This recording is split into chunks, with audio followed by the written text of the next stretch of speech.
Buddha recording studio गया।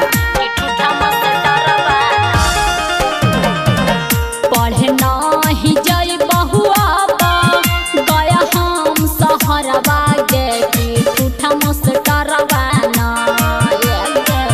पढ़े नहीं जाई बहुआ गया हम सहरवा गे मेरा पंच मस्टरवा ना बोला बहुआ ऑफिस के भीतरवा गे कि ठूठा मस्टरवा ना बोला बहुआ ऑफिस के भीतरवा गे मेरा पंच मस्टरवा ना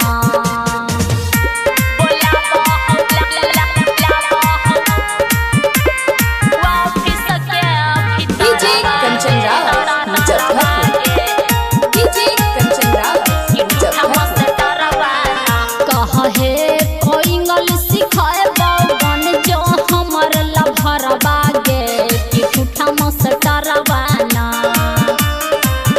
कहे कोइंगल सिखाए बन जो हमर लभरवा गे मेरा वंश मस्टरवा ना बोला बहुआ ऑफिस के भीतरवा गे कि ठूठा मस्टरवा ना बोला बहुआ ऑफिस के भीतरवा गे मेरा वंश मस्टरवा ना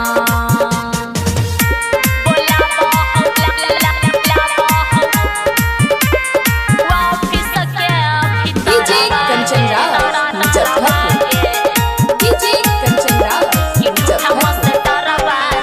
मारहौ पढ़ावे कबरिया तिरछी नजरवा गे कि ठूठा मस्टरवा ना